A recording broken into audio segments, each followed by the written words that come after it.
Hello बच्चों, let's read the question. The question is the pressure exerted by an ideal gas is numerically equal to dash of dash per unit volume of the gas. तो numerically जो pressure exert होता है ideal gas से वो किसके बराबर होता है ये हमें बताना है। तो देखिए इसके लिए की कॉन्सेप्ट हमारा क्या रहेगा। इसके लिए की कॉन्सेप्ट में हमें समझना पड़ेगा काइनेटिक थ्योरी ऑफ गैसेस को। तो काइनेटिक थ्योरी ऑफ गैसेस में हम मानते हैं कि हमारे पास जो आइडियल गैस होती है, ठीक है, जो आइडियल गैस होती है उनके मॉलिक्यूल्स के बीच में किसी भी तरह का कोई इंटरेक्शन, कोई इंटरमॉलिक्यूलर फोर्स जो होता है वो नहीं होता है।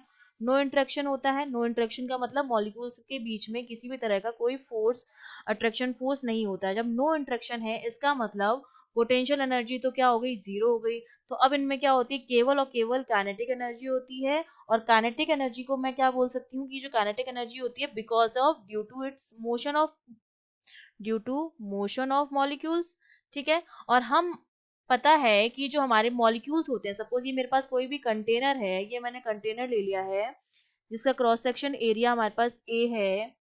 ये रैंडम मोशन करते हैं इस कंटेनर के अंदर, और रैंडम मोशन करके एक दूसरे से क्या करते हैं, ये कोलिजन करते हैं, ठीक है। और इनके सक्सेसिव कोलिजन के बीच में जो पाथ ट्रेवल करते हैं वो हमारा होता है मीन फ्री पाथ। और इस पाथ को ट्रेवल करने में जो टाइम लगता है वो हमारा होता है रिलैक्सेशन टाइम, ठीक है, रिलैक्सेशन टाइम।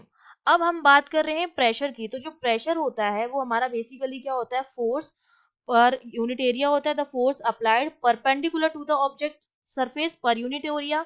मतलब प्रेशर जो होता है वो होता है फोर्स अपॉन एरिया के बराबर। तो न्यूमेरिकली अगर मैं सॉल्व करूं, काइनेटिक थ्योरी ऑफ गैसेस से बात करूं, तो मेरा जो प्रेशर आता है P, वो मेरा आता है 1/3 रो वी स्क्वायर के बराबर, ठीक है, जहां पर रो डेंसिटी है और V जो होती है वो मेरी क्या होती है, RMS वेलोसिटी होती है, ठीक है, RMS वेलोसिटी होती है और रो मेरी होती है डेंसिटी, ठीक है। और डेंसिटी मुझे पता है किसके बराबर होती है, रो मेरा किसके बराबर होता है, मास पर यूनिट वॉल्यूम के बराबर होता है।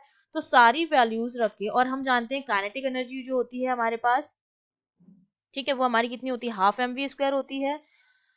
तो जब दोनों इक्वेशन को मैं डिवाइड करती हूँ, p मेरा यहाँ से कितना आ जाएगा, अगर p की वैल्यू मैं रख दूँ, ये मेरे पास हो जाएगा 1/3 m/v इंटू v², ठीक है। और काइनेटिक एनर्जी हम जानते हैं, काइनेटिक एनर्जी हमारे पास कितनी होती है, हाफ mv² होती है। काइनेटिक एनर्जी की अगर मैं बात करूँ तो वो हमारे पास होती है हाफ mv², ठीक है। तो ये एक इक्वेशन मेरे पास आ गई है, एक ये इक्वेशन मेरे पास आ गई है। अगर मैं दोनों इक्वेशन को डिवाइड कर दूं, p अपॉन के ई की अगर मैं वैल्यू निकालूं, तो वैल्यू मेरे पास जो आती है वो 2/3v के बराबर आती है। तो यहाँ से अगर मैं प्रेशर निकालूं तो कितना आता है, 2/3 इंटू के ई upon we.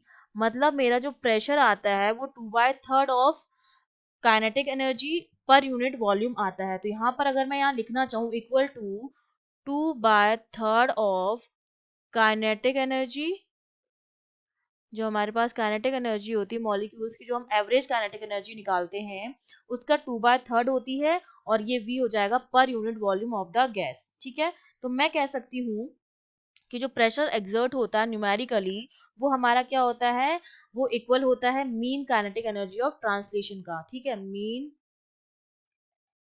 Kinetic energy of translation जो है उसका 2 बाय क्या होता है, थर्ड होता है। उसका क्या होता है, 2/3 होता है पर यूनिट वॉल्यूम। तो ये हमारा आंसर हो जाएगा। I hope you understood well. All the best.